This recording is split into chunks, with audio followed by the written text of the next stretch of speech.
Hi, I'm Stephen Lemery. I'm the moderator of session 3. We have a lot of talks this session, so I invite everyone to come up. I'll quickly introduce everyone, and then we can get started.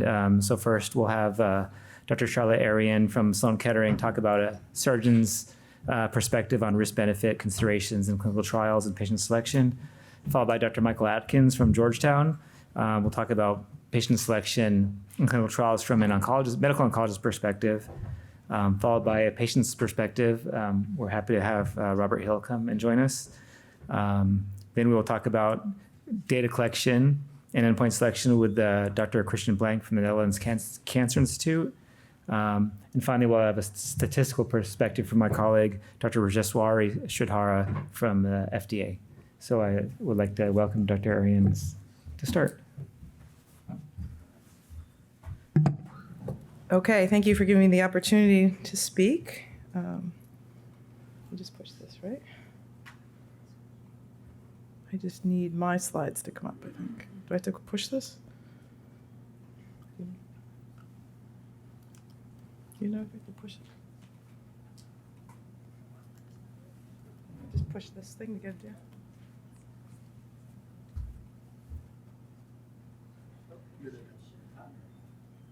Here we go. Okay, sorry about that. All right, I have no disclosures other than my husband works for Pfizer, so we own stock in that, but it's nothing relevant to this discussion. Okay, so I'm going to talk a little bit about the risks that we see from a surgeon perspective with neoadjuvant therapy. As a caveat, I'm very in favor of it, but I want to bring up both sides. So, I think the big thing that everyone worries about is that in early stage 3 resectable disease, surgery does cure a fair number of people. And so by giving treatment to everyone, are we over-treating? And in some people, would we lose the opportunity to do surgery, which could be potentially curative? And I think I'll show you both sides of that. And then in addition, is there any effect that we have to do any kind of washout or anything before we do surgery? It's going to inhibit wound healing or make more complications. And I'll show you some of the data that we have for that. Obviously we have to be aware of the side effects, which could delay surgery. And I think everyone here is there, but I think it just requires a multidisciplinary approach. The neoadjuvant treatment can change the surgical approach. I mean, I think it's for the better or the worse. And on the whole, I'll show you, I think it's for the better because you can get major tumor shrinkage, maybe less morbid surgery. There is some evidence that you could get more inflammation and fibrosis, and so your approach would have to be different. And lastly, I'll bring up a controversial point, which is, do all patients with really more advanced disease, I would say, and who have a radiologic response, do they need surgery? Or as if was just shown, some of these patients could just have a biopsy that showed a ongoing CR or major path CR, even though it's by biopsy, would that be enough?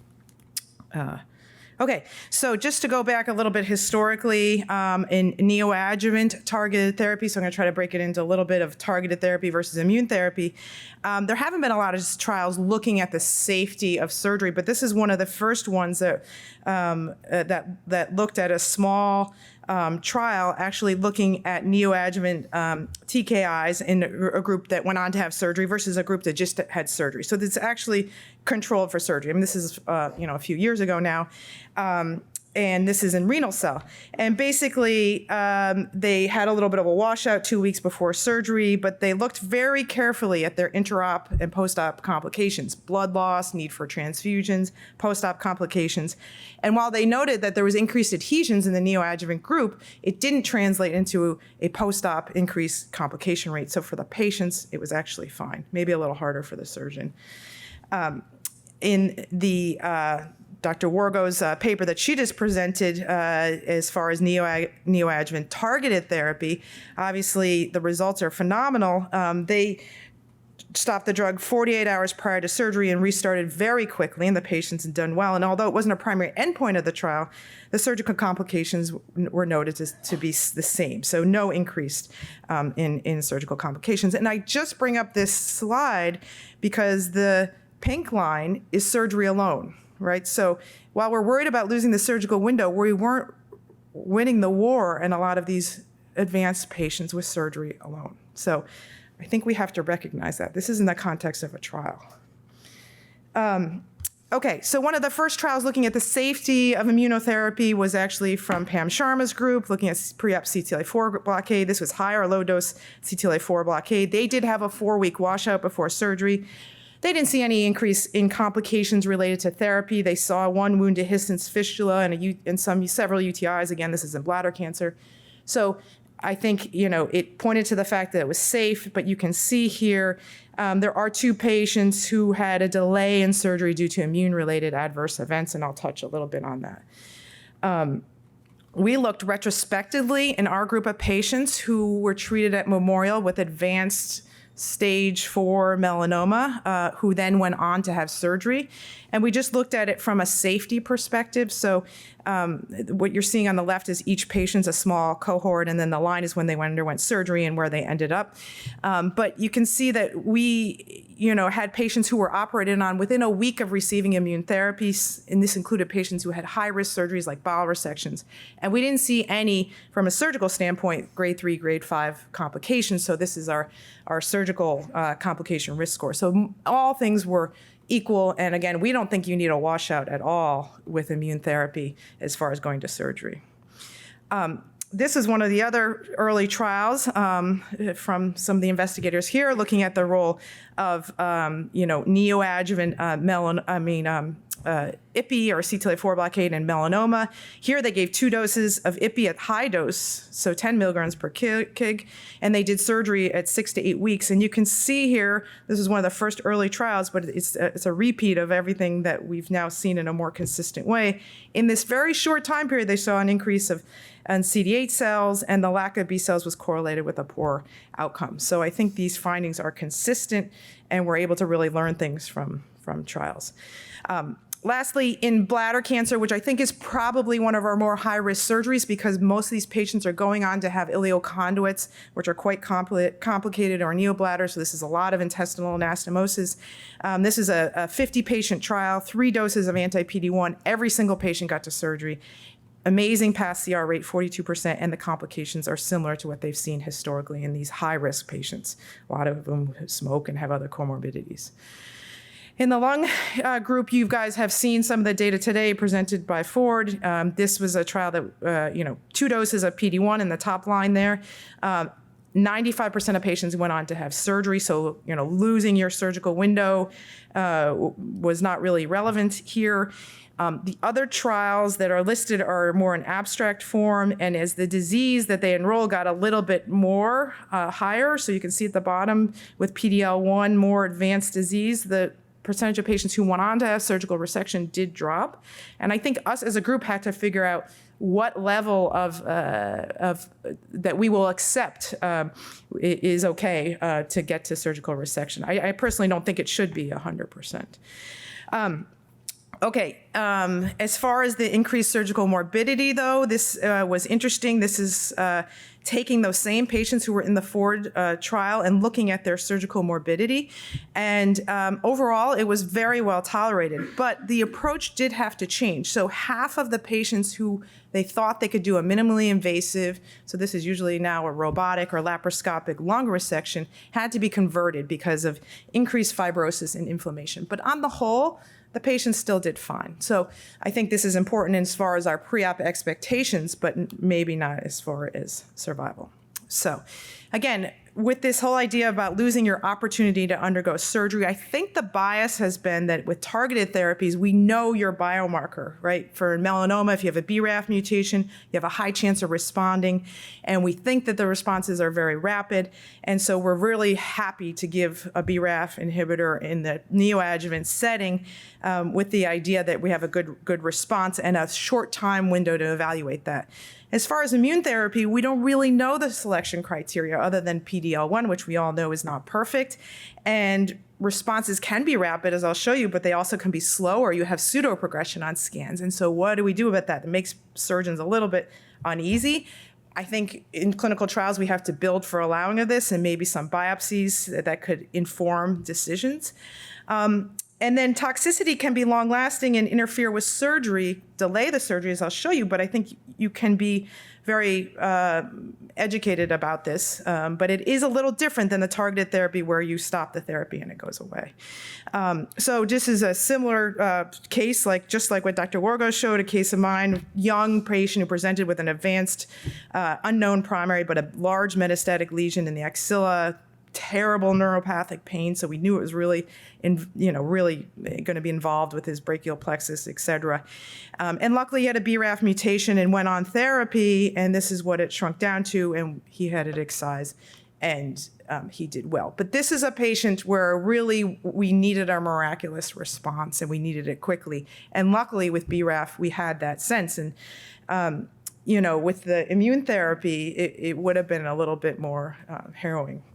But this, as some people in the room may know, because this was a published case report, was a patient that we treated at Memorial, Paul Chapman treated, showing that you can also have very rapid responses with combination CTLA-4 PD-1, and I'm sure Dr. Blank's going to talk more about this in his talk as well. But here's a patient, we all remember this because we were all in clinic together, where this patient came with this fungating tumor, and, should we operate? Should we not operate? It's obviously quite symptomatic.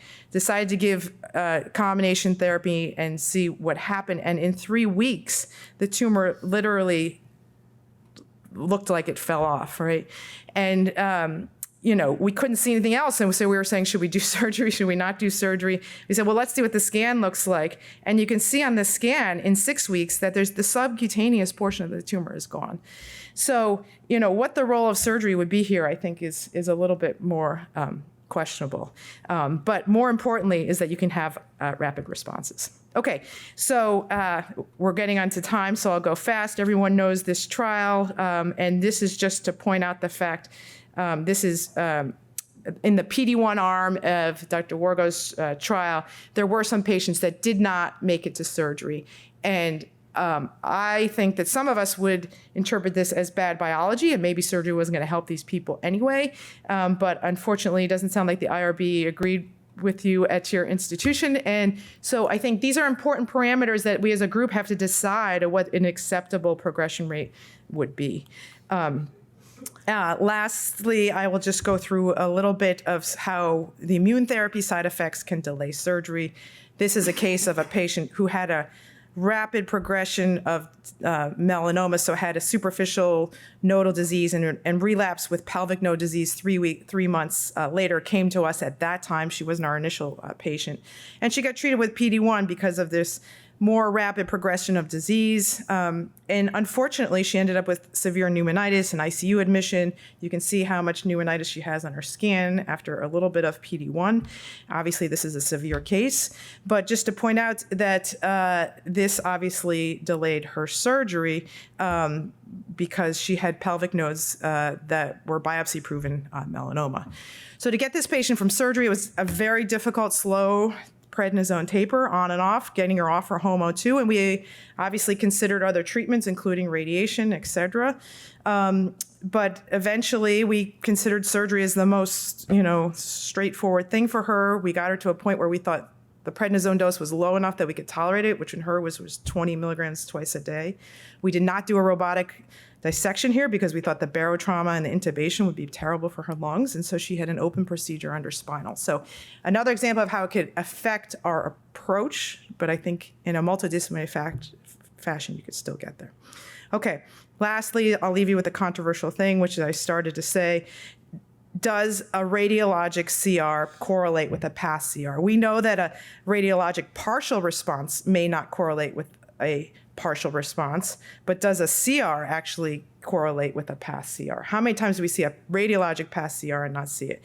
And I'm just going to say that we had these amazing results with our stage 4 long-term survival of Ipi-Nivo showing a 52% survival. But if you look at progression-free survival from either their 4-year or their 5-year, you can see that many patients actually progress. So in stage 4 disease, we accept the fact that you can have a complete response radiologically, and then if they fail, you go on to other treatment. And as they've shown here, about 20% of people go on to have surgery. So can these people be salvaged with more advanced disease if they progress later? And last, I'll just show you, this is a clinical example of that, but we looked at this in a very selected retrospective fashion in our patients at Memorial. So of all our patients who got checkpoint inhibitor who were selected to have surgery, because they had a remaining lesion or because they had a symptomatic lesion, if we categorize them by their radiologic response to immune therapy as either a responding or just an isolated progressor or multiple sites of progression, we can also predict how these patients are going to do long term. So that's controversial. I think all I want to say is that obviously, the bias in the past has been target therapies are maybe better candidates for neoadjuvant, but I think we're seeing that immune therapy is also an excellent candidates in a multidisciplinary fashion. So I will stop because I know I'm over time. So thank you very much for your attention. And Dr. Ackman.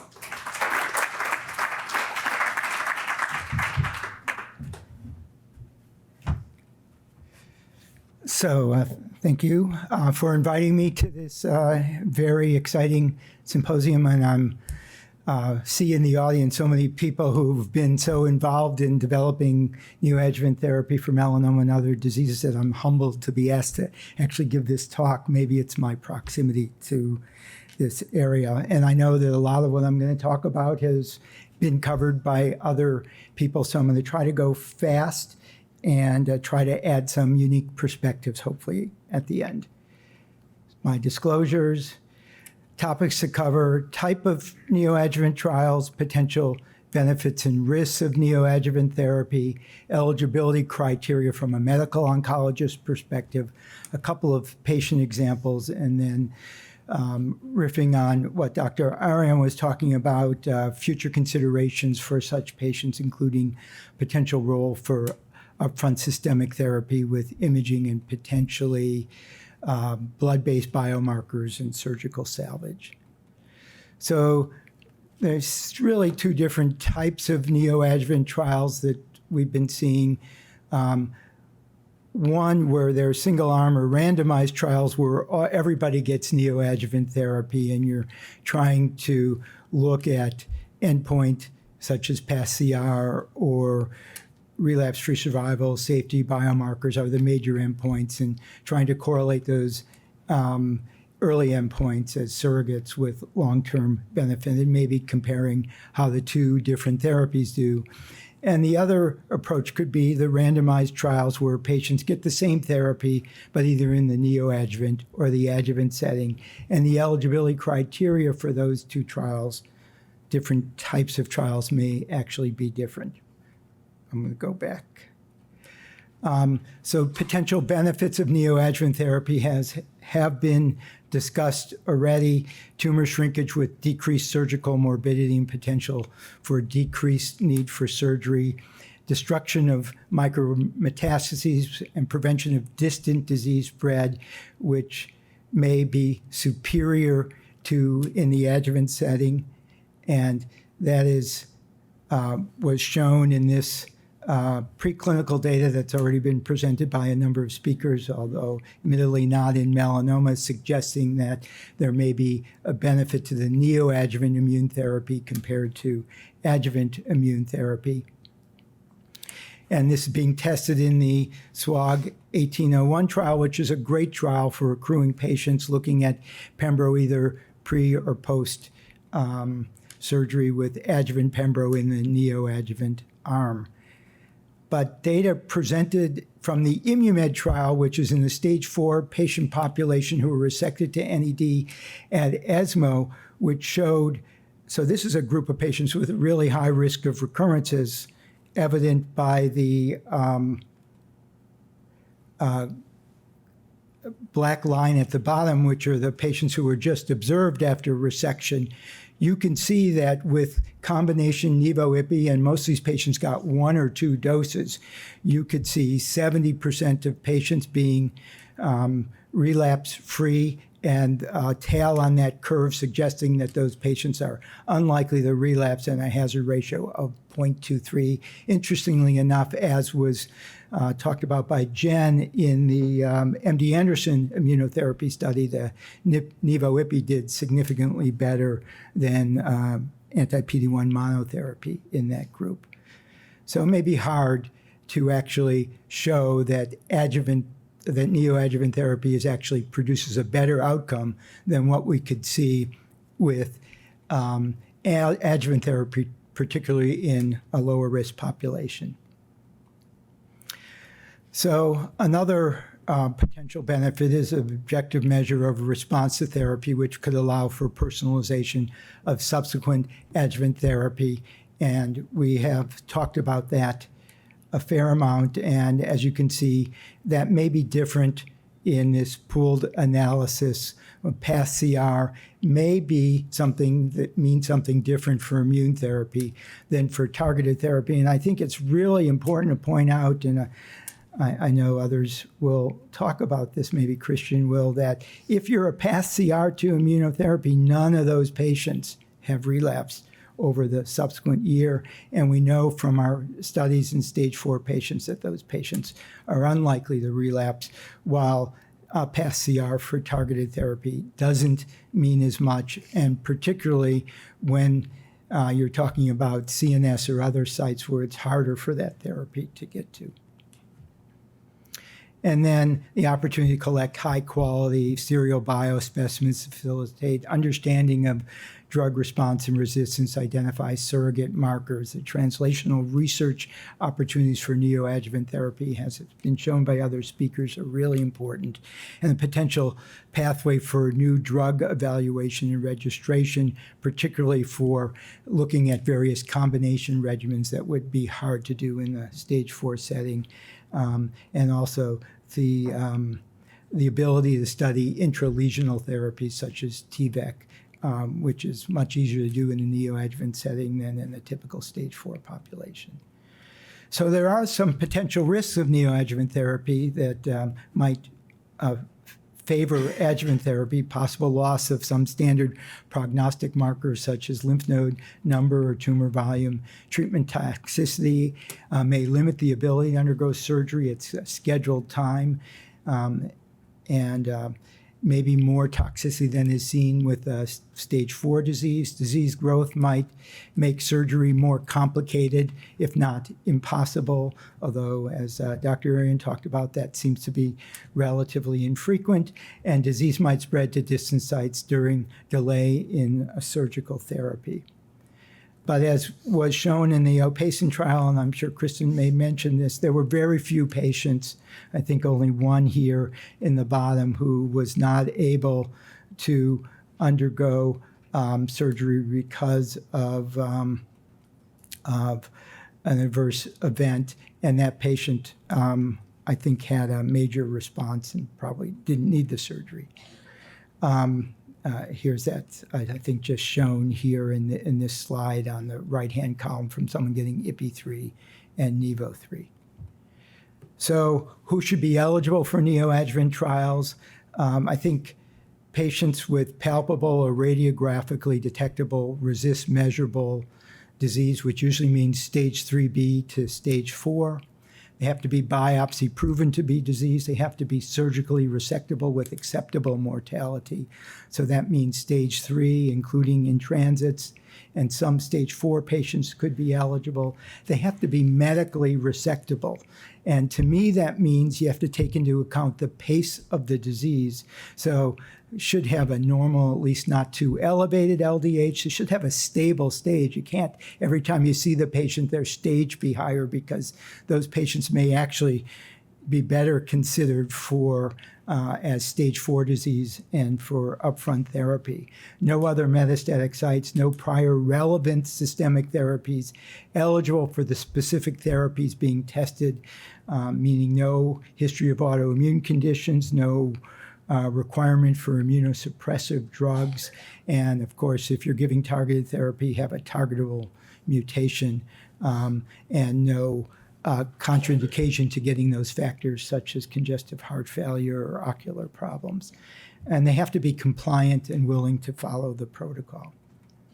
So here's an ideal patient. This is a slide from Rhoda Amaria of a patient who had a tumor in the right axilla and who had readily resectable disease, was able to get neoadjuvant therapy, had a core biopsy that had the disease, was BRAF wild type, was able to get neoadjuvant immune therapy, have a great response, and when this was resected, had a complete response and remains free of disease now 31 months later. But there are some patients who are not ideal patients for neoadjuvant clinical trials, and this is a long description of an example of a patient that Dr. Arian and I saw who, when she first presented, we thought had maybe a thin melanoma, but it was transected at the base. At the Y local excision, it was 5 millimeters thick. There were 17 mitoses in the specimen. When she underwent a wide local excision, there was in-transit disease, but no disease in lymph nodes. When she finally got back to DC to get adjuvant therapy, her LDH was elevated, and she had a palpable pelvic mass, as well as a mass that was seen deep pelvically on PET CT scan. So here's that mass on just routine CT scan. And so we discussed this patient and we said, this patient is behaving like someone who will have systemic metastases by the time they recover from what would be an extensive surgery. So why don't we just treat her up front?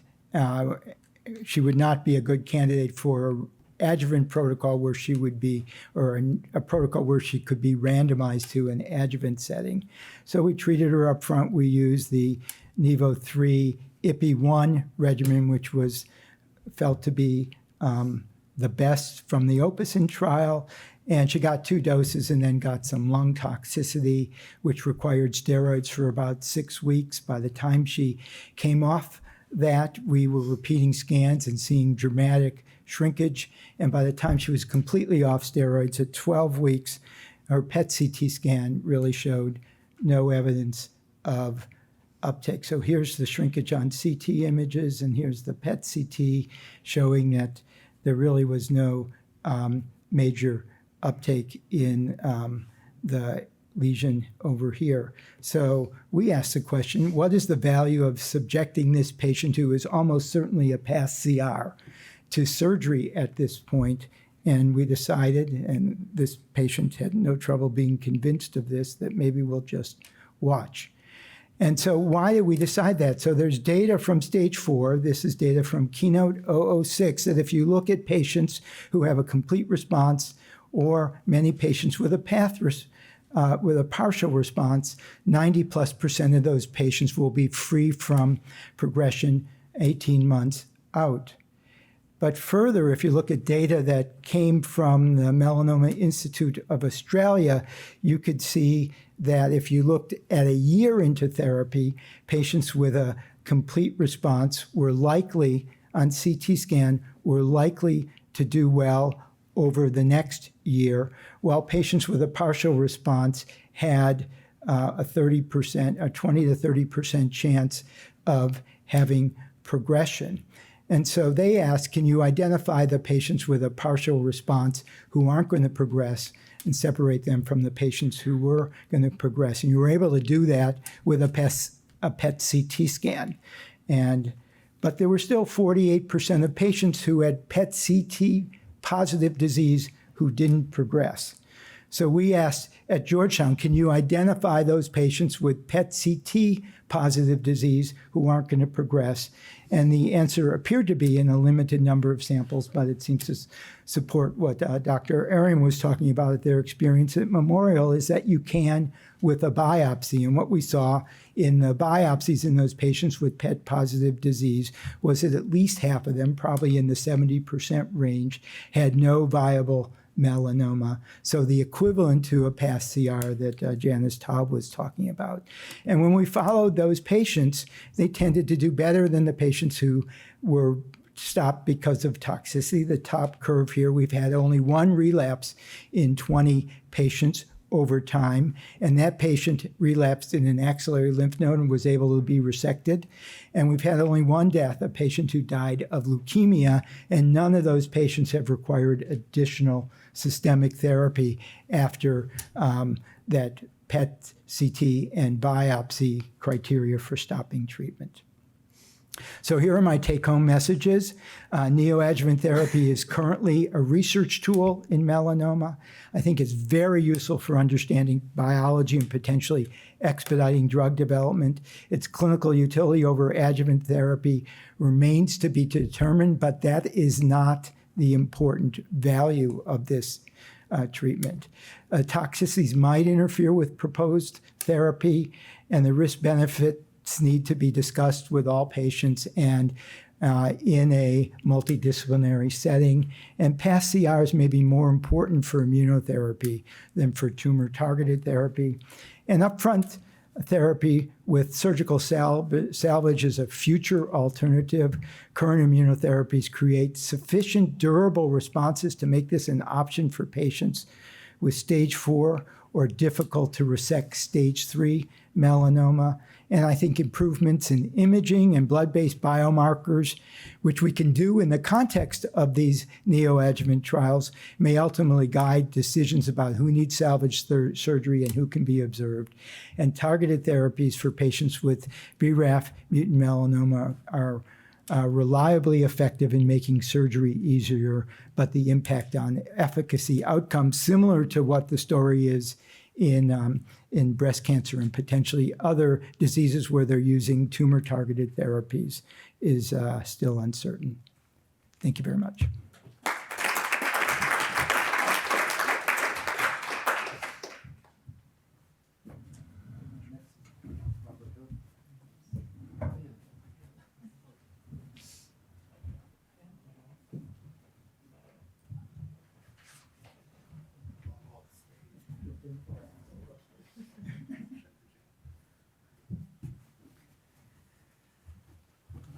Hey, I'm Robert Hill. I am very, very pleased to be here.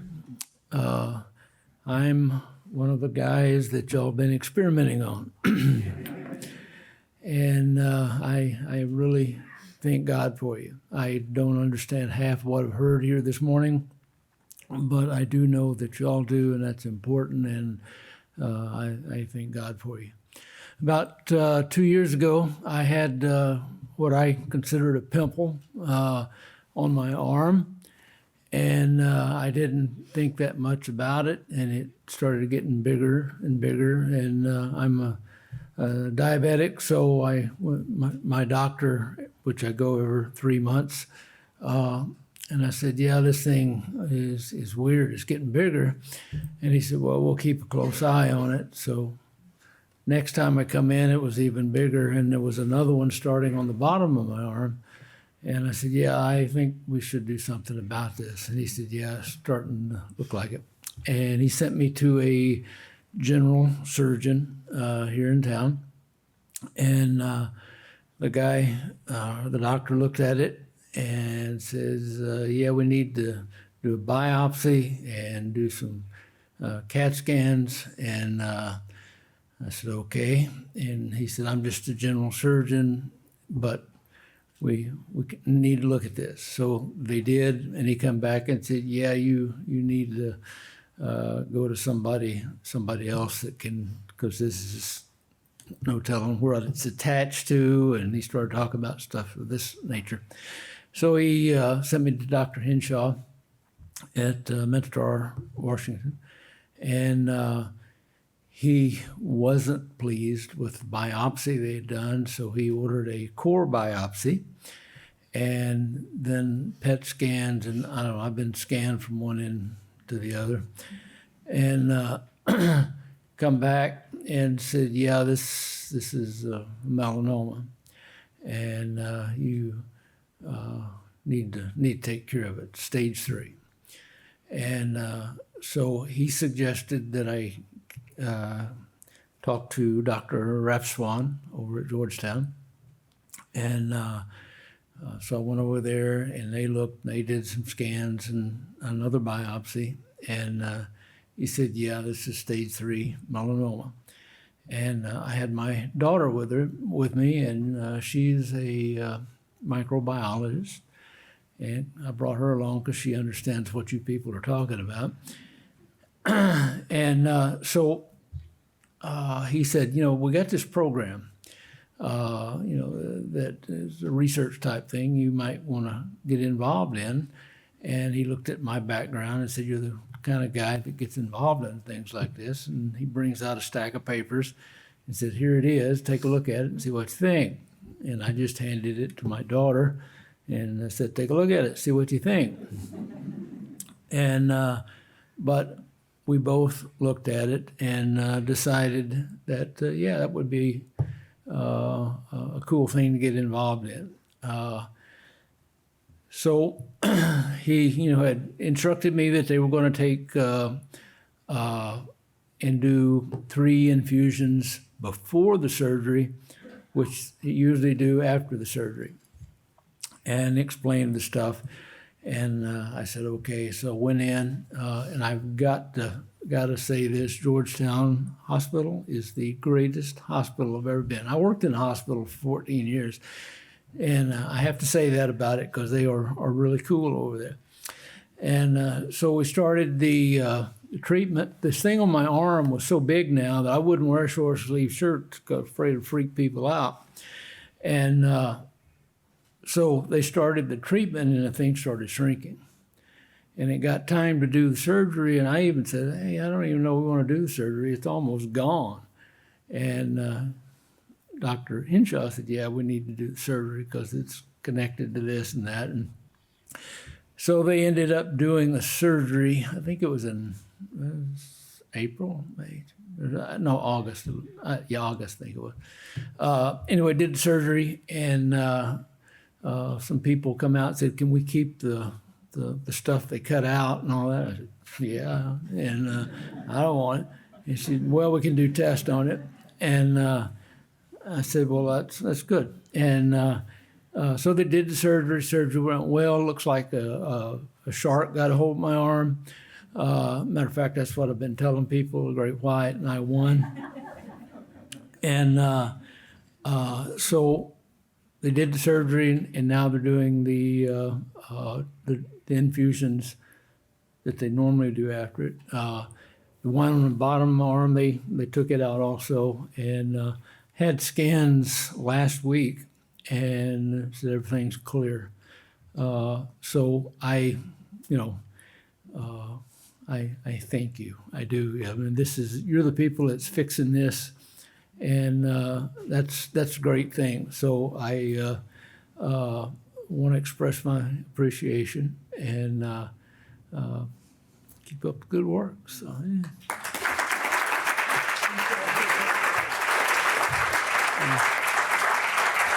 I just wanted to ask you a couple of quick questions. Okay. I'm not sure. Yes, it's on. Great. So what factors did you consider or your daughter consider in deciding to participate in what was the SWOG 1801 trial, being randomized to getting treatment after surgery versus getting treatment before surgery? Well, the main factor was I was really impressed with Dr. Rapswan. I thought he knew what he was doing, and he was suggesting we do this. And I really didn't know what the infusions and stuff were, but I was born and raised in Texas, and we were brought up to think about helping people and helping our neighbor. And I said, well, this is a great opportunity that maybe it'll help people on down the line. And I didn't understand or even begin to understand what all was taking place. I just put myself in the hands of Dr. Rapswan, and said if this is going to help people, I'm all for it. So Great. And just one more question. So how have the infusions, the pembrolizumab infusions, been going, and how are you tolerating it?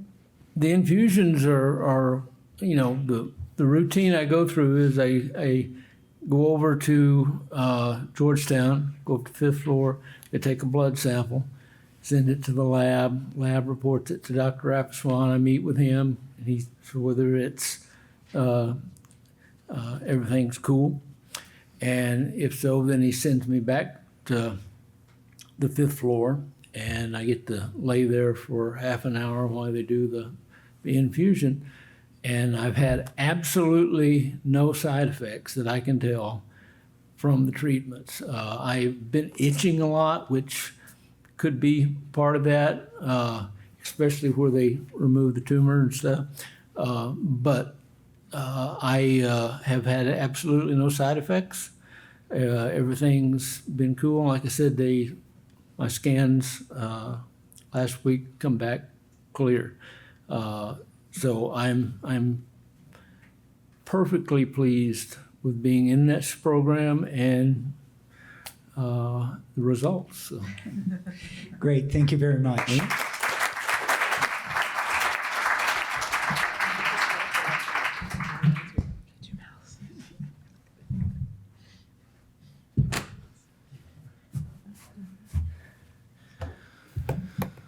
So, thank you very much for the invitation.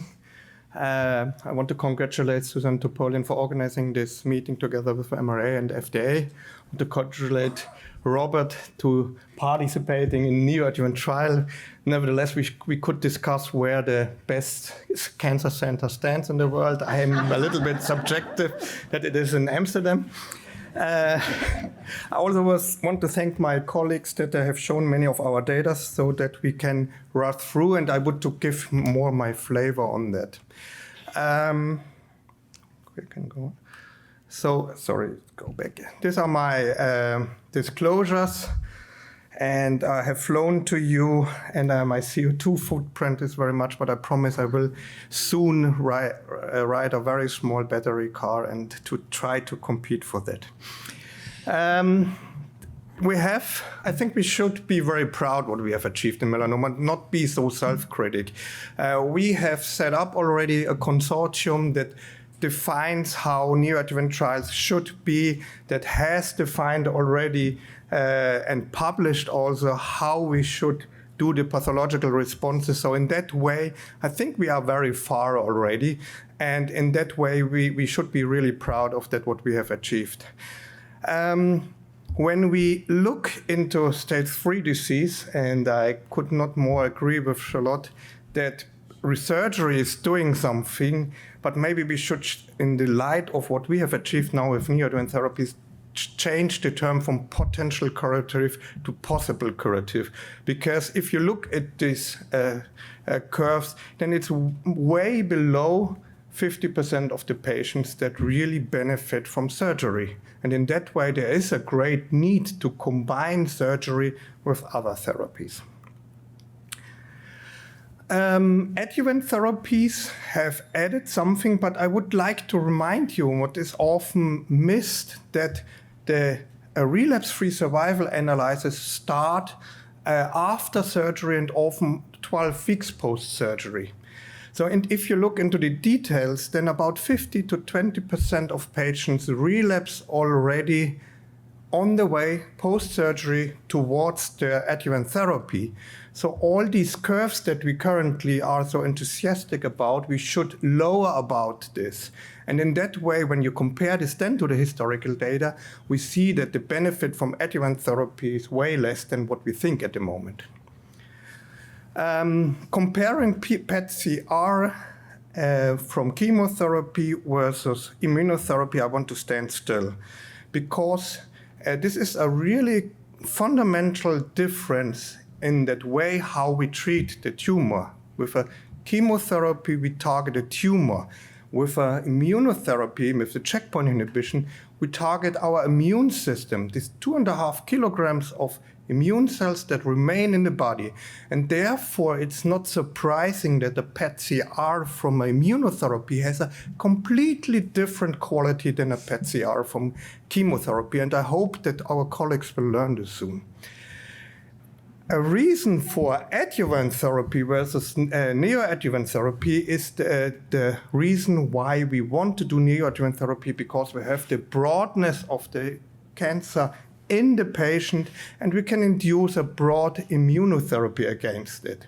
And you see in the slide, when we remove the tumor, we have only micrometastases that are often sleeping cells that will not have the immunogenicity than the tumor within whole broadness, and that we can get this broad immune response around the body in the patients to patrol around.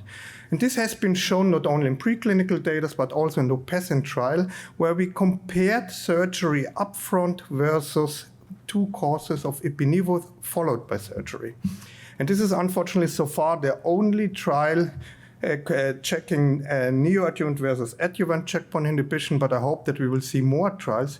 But I want to remind you that when we look in the periphery, we see after neoadjuvant therapy, exactly 6 weeks of treatment, way more tumor-resident T-cell clones patrolling around the patients. And we see also what you see in this bright blue numbers, way more clones that were undetectable that are now patrolling the body. And this is the reason why neoadjuvant therapy is way better than adjuvant therapy.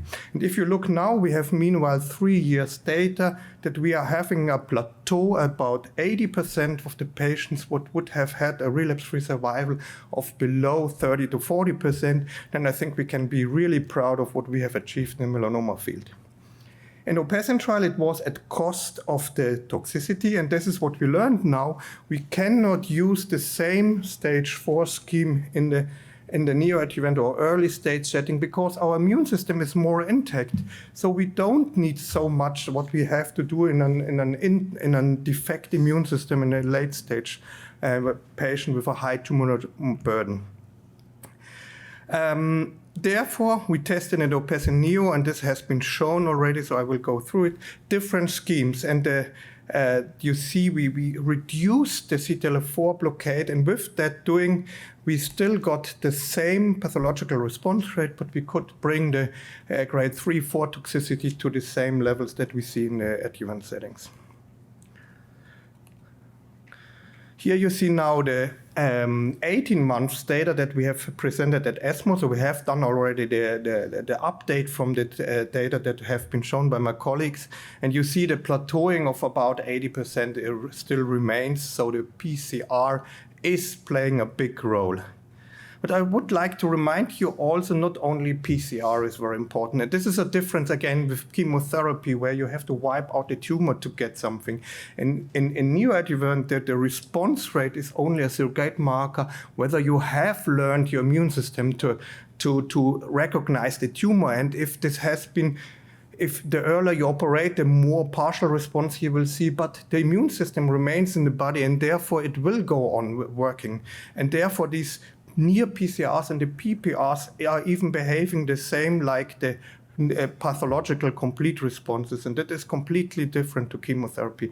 And only the patients that do not respond at all, where you don't induce any immune response, they are the ones that are really worry about, because there we see 65% of relapses, unfortunately, in this patient.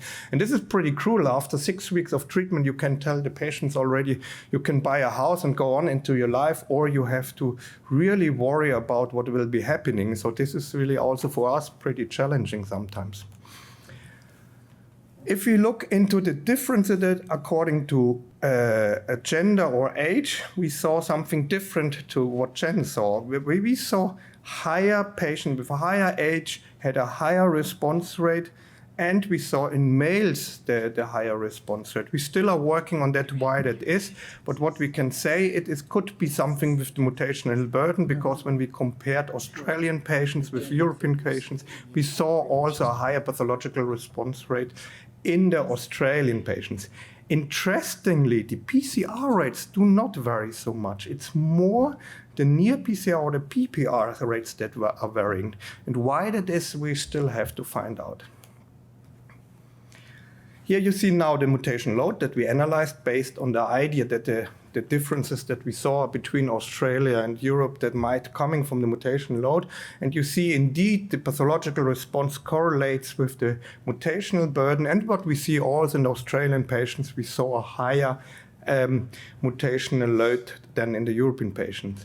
There is a tendency with age that you have a higher, but it is not this strong correlation that we would have expected. So it seems there is also another factor, definitely not showing that we should exclude patients in higher ages to exclude from, for example, neoadjuvant CTLA-4 and PD-1 blockade.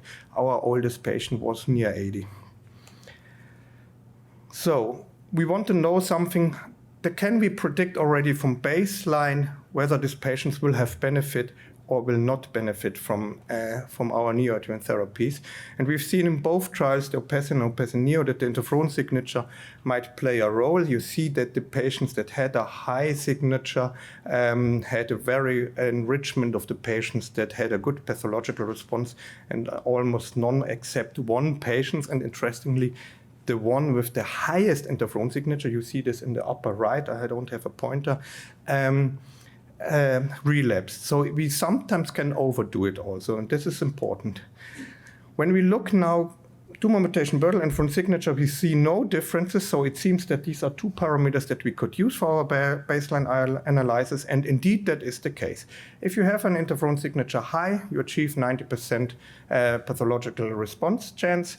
If you combine both, the tumor mutation burden adds another 10%, and you have 100% pathological response in patients that are interferon signature high, TMB high. TMB is always a little bit hard to measure, but we should develop now something that we can use this also on a regular basis.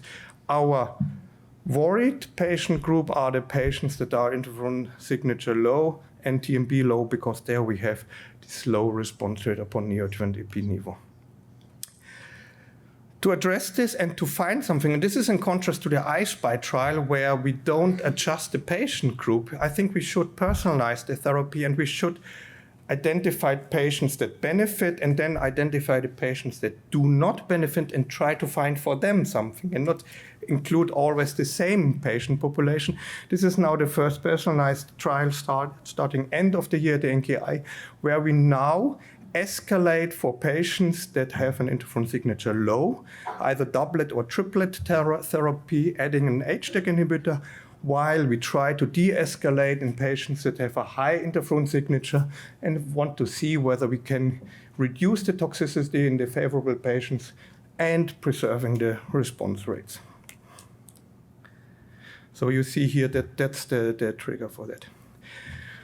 You have seen the data, and there is a clear difference between US and non-US. You see in the US trials, there's a strong belief that even after surgery, we need a lot of adjuvant therapy. But in the Australian EU-driven trials, you see that we think that we don't need this, because you should think also about activation-induced non-responsiveness, and if we overdo this, as what I've shown you also in this one patient with the highest interferon signature. The analysis of the pools, I would like to remind you, is driven mainly by ipi/nivo patients. 80% of this analysis were there. And if you now only use PCR and non-PCR patients, then we see in immunotherapy that we have also a flat line for a group in the non-PCR group. And this is what I showed you, mainly the patients that are having a partial response or a near CR response. So we still have to fine-tune how we want to define the cutoff, but for that we need more patients that have been treated neoadjuvantly, that we then can do the really percentage cutoff. And I congratulate Janice to having taken the lead on that. When we look into the overview, and you have seen them also, I just want to remind you about the pathological response. If we think that this is the most important thing for the long-term outfit, then we need definitely a little bit CTLA-4, broadening our repertoire, because you see in all the trials, we are almost doubling the major pathological response rate in trials that have CTLA-4 plus anti-PD-1 combination, and the PR rate is also an additional 10% that we can achieve with that. Speaking of de-escalating surgery, we have set up this Prado trial, and I will present the data at ASCO next year, where we now mark the largest lymph node only. We give the neoadjuvant therapy. We resect only the marked lymph node, and instead large surgery, you will have only this cut anymore. If you have a pathological response, we will do nothing anymore. We have now included almost 100 patients, and this runs very well.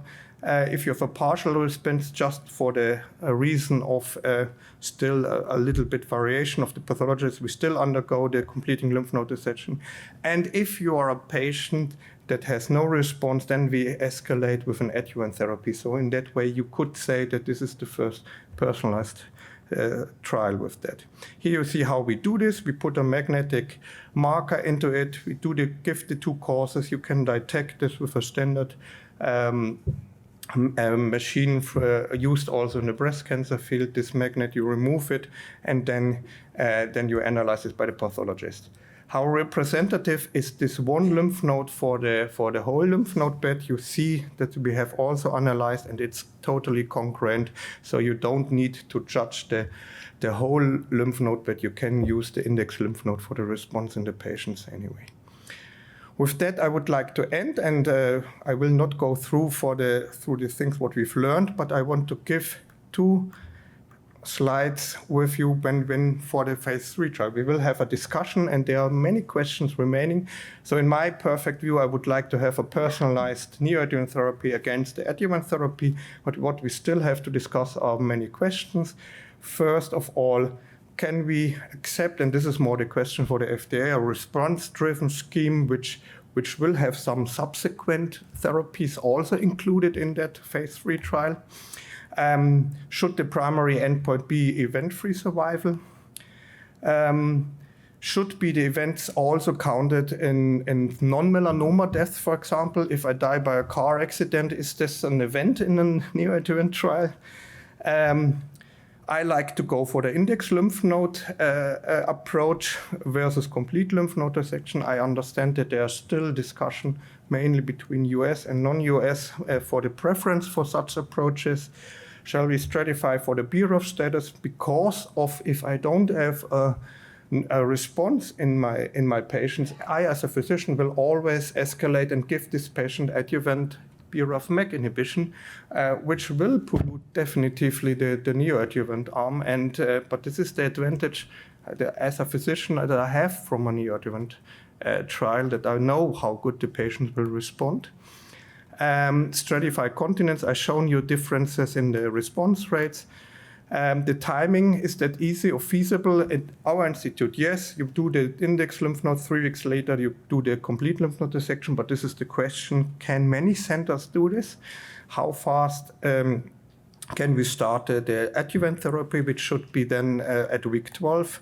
How fast can we get it from the pathology report, because it should be done within 1 week. Sorry, now I'm looking at Mark and getting already the trigger from the minutes. And what I told you already, shall we escalate giving then radiotherapy plus nivo in the non-responders or dab-tram in the non-responding patients? And how to deal with the change of another adjuvant therapy. With that, I would like to end, and I would cannot more strengthen on that this is not my work, but this is a really teamwork, also together with the International Melanoma Consortium. Thank you very much.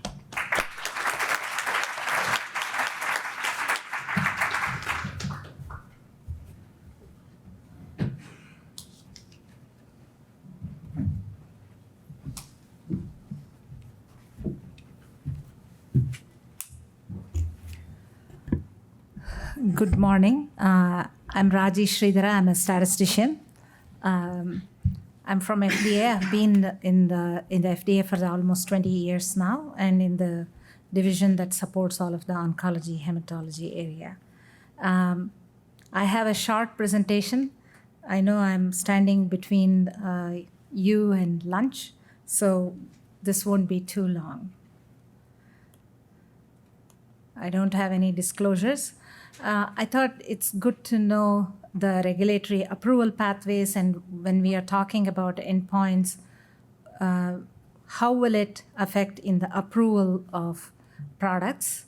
So we have two regulatory approval pathways. One is the accelerated approval, and the main difference between this and the regular approval is the endpoint. And it's the surrogate endpoint that's reasonably likely to predict clinical benefit. All this means is there is uncertainty about the clinical benefit, but there is some kind of correlation. It has to be better than what is available. So, and with this pathway, there is a requirement of confirmation of clinical benefit with a second trial. So the surrogate not necessarily validated in this case, and objective response rate has been used in many of the diseases, and there is uncertainty in the clinical benefit to patients. The second one is the regular approval, and this is based on clinical benefit, usually based on survival or some kind of patient benefit, or benefit in a validated surrogate endpoint. Having said that, there are some intermediate endpoints that are considered as clinical benefit by themselves. For example, PFS in CML, that's the progression-free survival, or disease-free survival in adjuvant breast cancer. There have been no meta-analysis to prove that these are clinical benefit endpoints, or there's no surrogate versus the overall survival in these cases. So here is just a brief note, and you can refer to this, and a uniform way of how we define the endpoints and what is a surrogate endpoint that's considered for accelerated approval. And here there is insufficient clinical data, and that's the point of where we consider for accelerated approval. And when we consider validated approval, basically what we are saying is we can replace the surrogate endpoint to the clinical benefit endpoints, such as overall survival or recurrence-free survival or event-free survival, and we can give full approval just based on this endpoint. So now moving on to, I think my topic was how do we design, or what should be the considerations, etc. We have to be clear on what is the definition of the event-free survival itself. How do you define your event, etc.? Do you have a uniform way of defining this? And is PCR associated with long-term clinical benefit? So far, what has been presented during the morning, there seems to be an association there, or a correlation between those who have a PCR live longer or have a longer EFS compared to those who don't have a PCR. This is simply a responder analysis. Those who respond live longer. Those who don't respond don't live as long. And I think it is intuitive to think that that's how it should be. But it all depends on how you're defining your PCR, and is it a criteria that you can go across. I heard that for immunotherapy, you have shown that you have a standard way now of defining what is PCR. Can this be transported to targeted therapy? Are they two the same? Or now if you're studying combinations, can you use the same criteria? So these are some of the things that you have to make sure that you have a good definition of it. And the one where we say, okay, we can replace now PCR as an endpoint for regular approval, that's where we need to know if the magnitude of PCR improvement that you're seeing will predict long-term clinical benefit. So the first question where we are saying PCR associated with long-term clinical benefit, it's just telling you that it's a prognostic marker and nothing more than that. Whereas the magnitude of PCR difference, will it predict long-term? Or this is what we call as at the trial level association that we look at, that will replace this endpoint. So, and do we have established treatment effect in advanced setting? That's another issue. Do you have already an adjuvant therapy that has an effect? and how do you compare, or even in the neoadjuvant space, do you have a standard way of treating, or are you comparing to placebo? So for the clinical trial design itself, let's assume that PCR is well defined and it's an acceptable endpoint for accelerated approval. Here I'm pointing out that you don't have that many trials to come up with is the magnitude, what magnitude will translate to clinical benefit. And this is the same space we are still in breast cancer, despite so many trials and long follow-ups. We are just accepting this for accelerated approval. So which population, stage of disease, and molecularly defined, etc. So you have to figure out what's your population. And what definition of event-free survival. Here, the event, you have to remember what would you do in terms of, when you're looking at analysis. Anyway, I think I have another slide on that. So I'll come to that. What difference in PCR is meaningful? Is 10% good enough, or are you looking for 40% difference?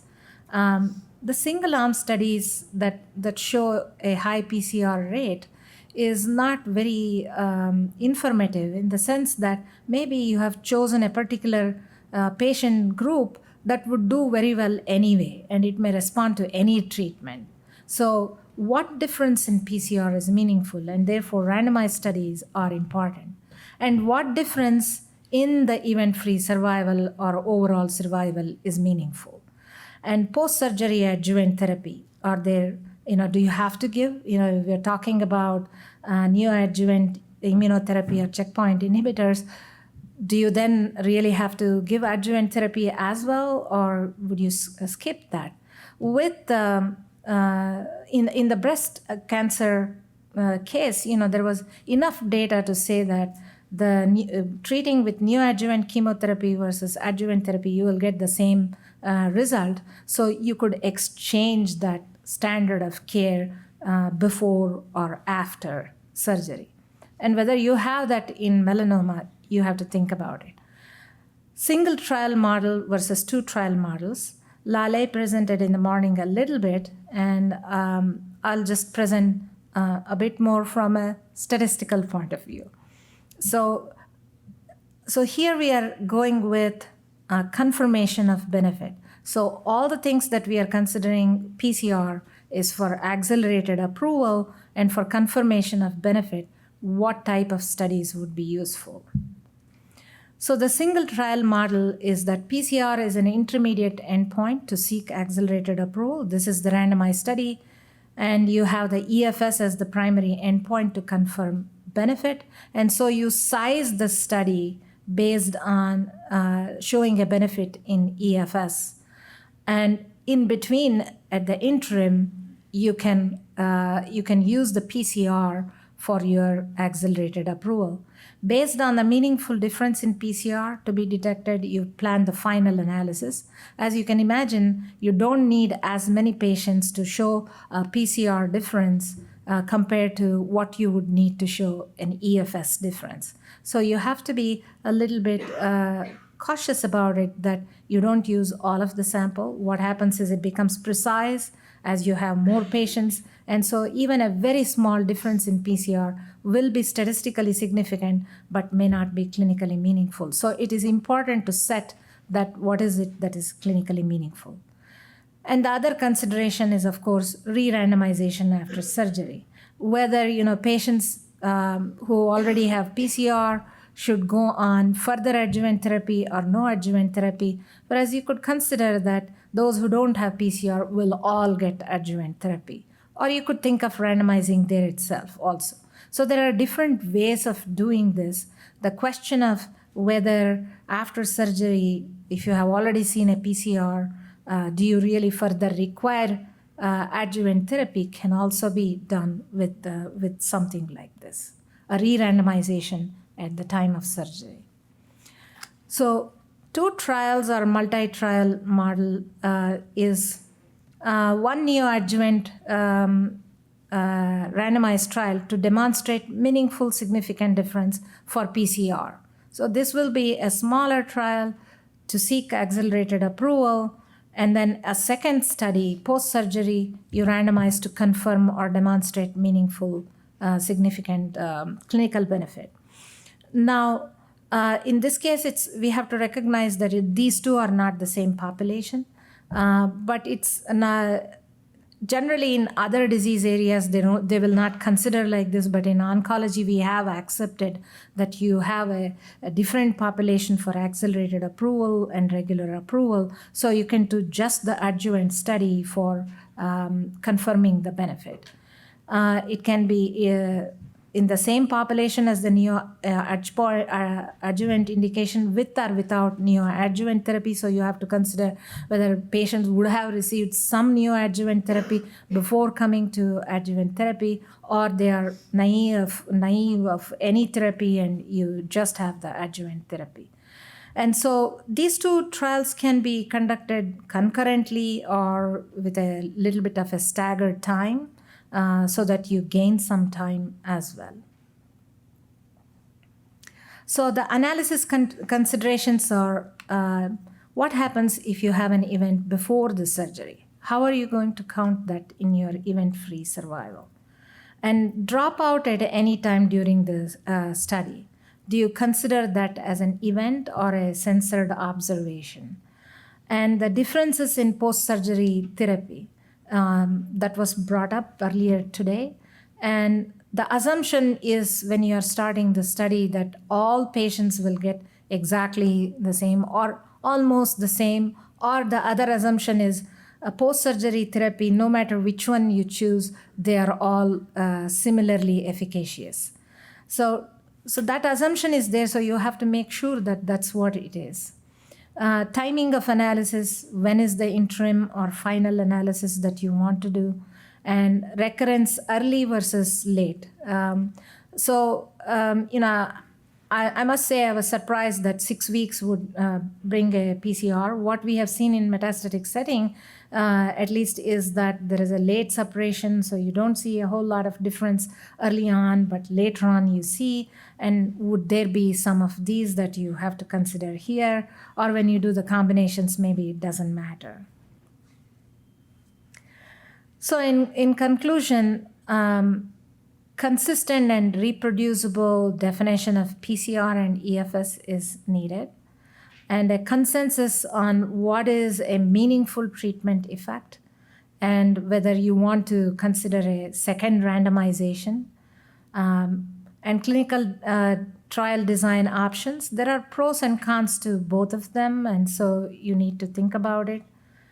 And treatment versus treatment sequencing, and the regulatory pathways are for the first treatment, and that's the only thing. We don't approve treatment sequences, not the treatment strategies, and therefore you have to think about, okay, for subsequent therapies, how are you going to do it?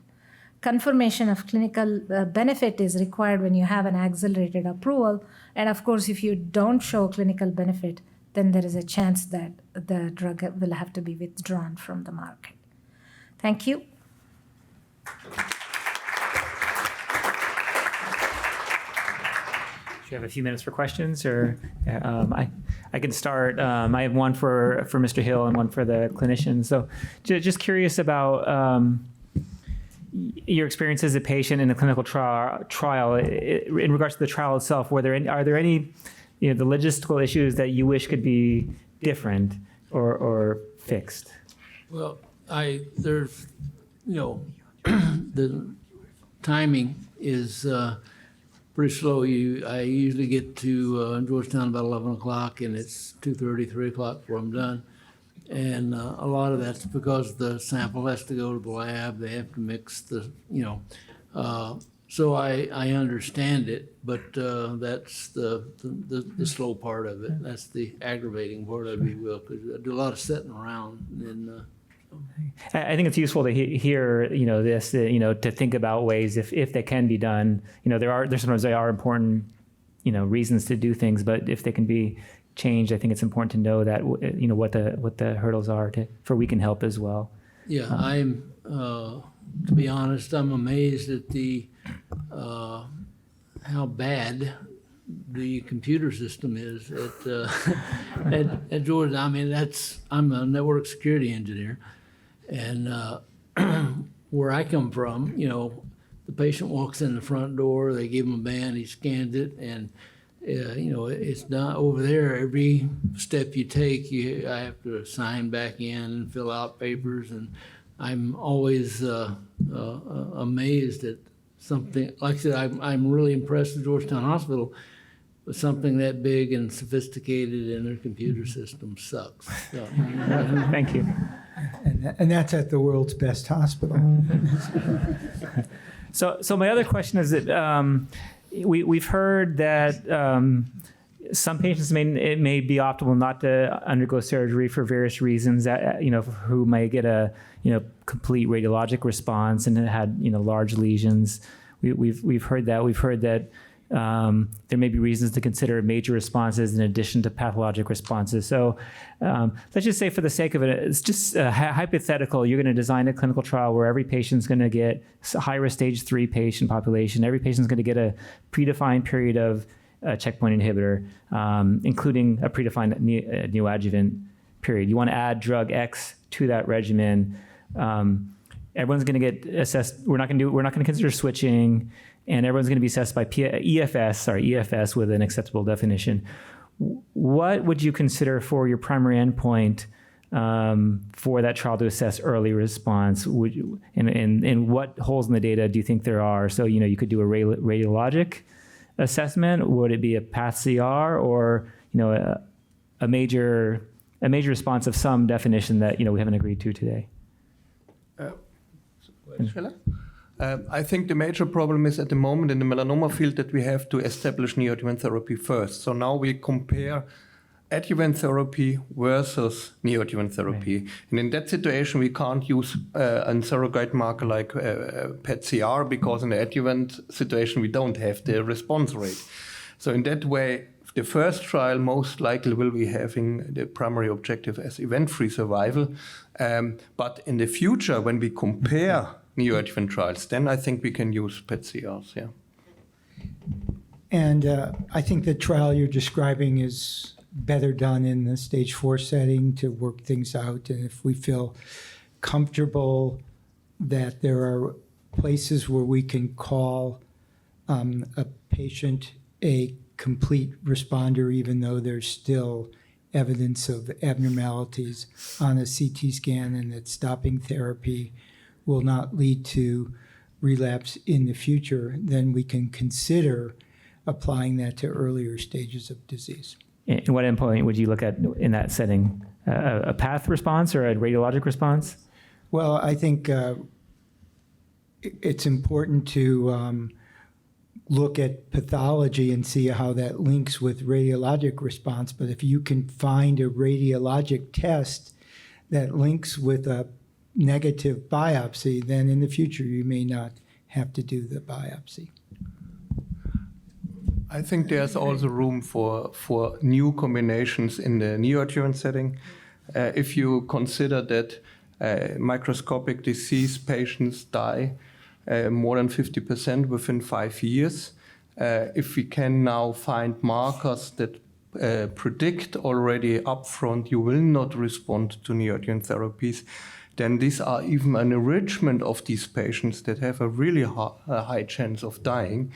And if we can offer them an escalated alternative neoadjuvant therapy in the hope that a subgroup of these patients, that we can save them, I think this is acceptable.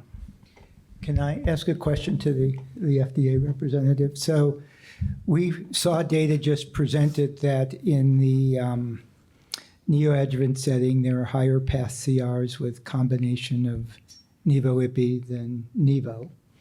And we also saw data at ESMO that I showed with the ImmuneMed trial that there's higher event-free survival in stage 4 patients who are NED getting Ipi-Nivo in the adjuvant setting versus Nivo and versus observation. So is that enough for FDA approval? We're not going to comment.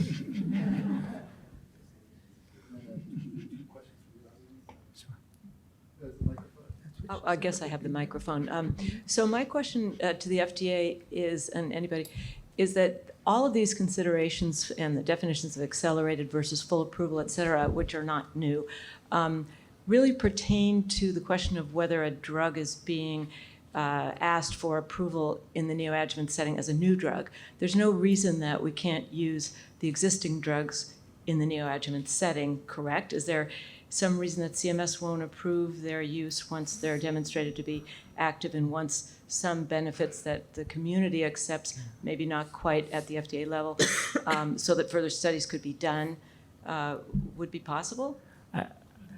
Certainly, studies could be done with existing drugs. That's certainly clear.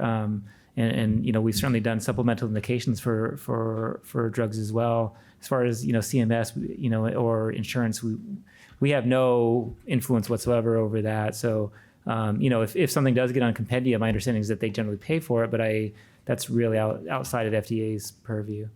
Shouldn't be paying for it neoadjuvantly already, right? If they're active drugs and they're used in a different setting for the same indicated disease? I'm not going to speak for another agency, but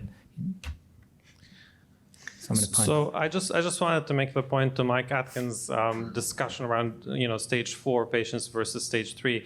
I think an important point that needs to be mentioned that has not been highlighted today is the fact that our stage 3 patients, 3D patients, have a 10-year melanoma-specific survival of only 24%.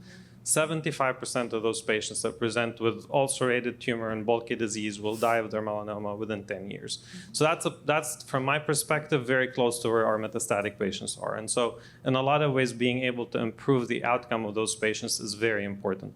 That's my comment. My question is to the FDA statistician. So PCR is already, from our perspective, actually a very clear endpoint, and it's been defined, it's been used, it's been at least validated within our melanoma data.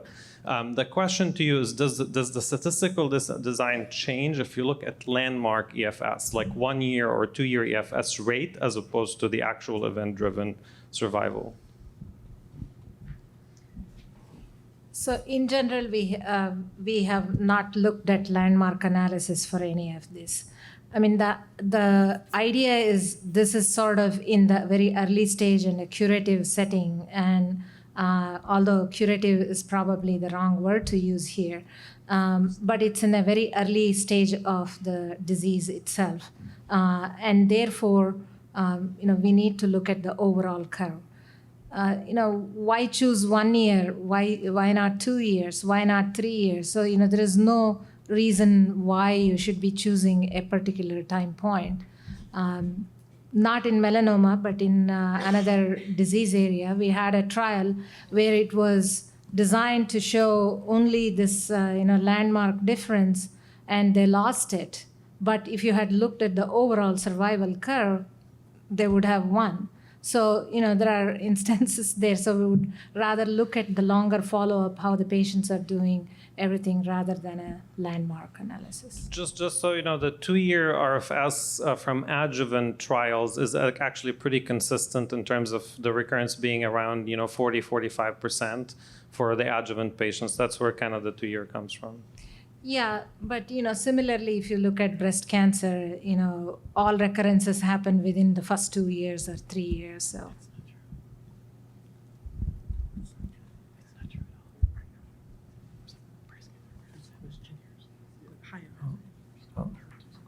Oh, one last question in the back.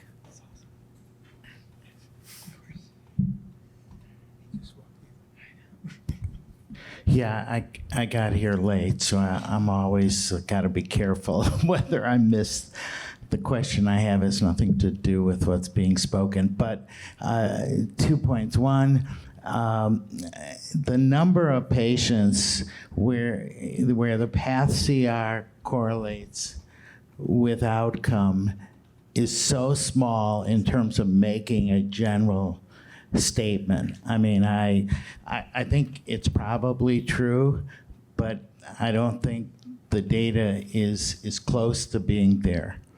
And it's going to take a lot more patients to be really obvious and at least in my view, certainly confirmed.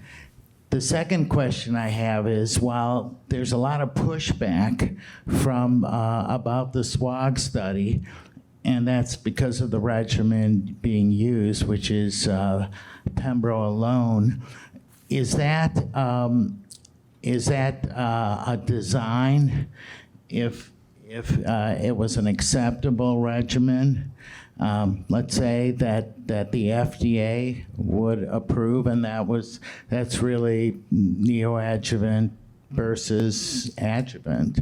It's actually a little bit of neoadjuvant, and everyone gets adjuvant. So, I mean, the design itself seems really reasonable to me. Maybe the regimen is certainly problematic, but it would be nice to know if there's been discussion. I'm sure the FDA knows about that trial and what their thoughts are about it.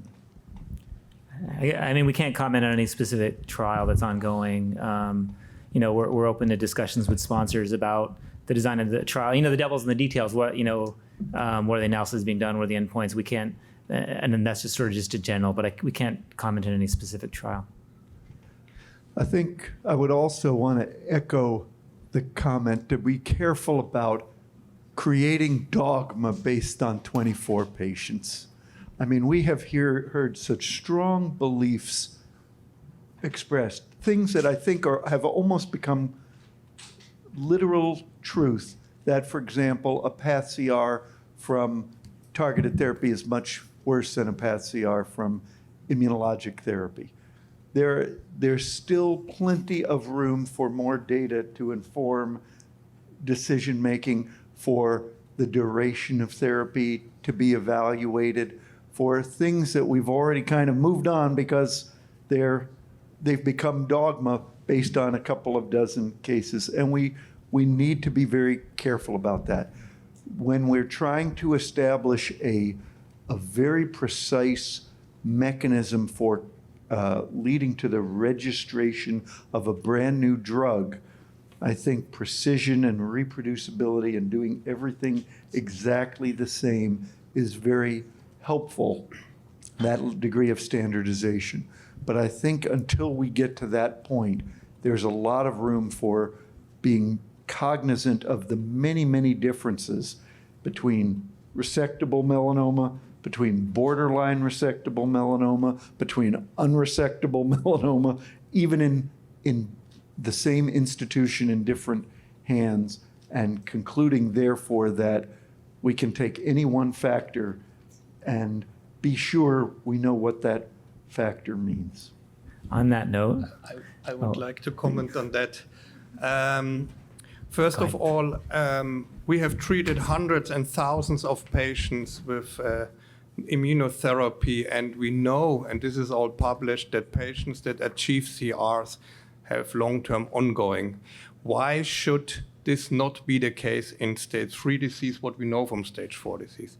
Second, we have done independent small trials across the whole world that were independent from US and Europe, that have been performed in Australia, and we see exact the same. And I'm not a statistician, but I would bet that the power of small independent trials showing exact the same is most likely even even stronger than if you do only one trial and show one effect. Yeah. So this is something what we should consider in the discussion also. Great. So on that note, I think we will thank the panel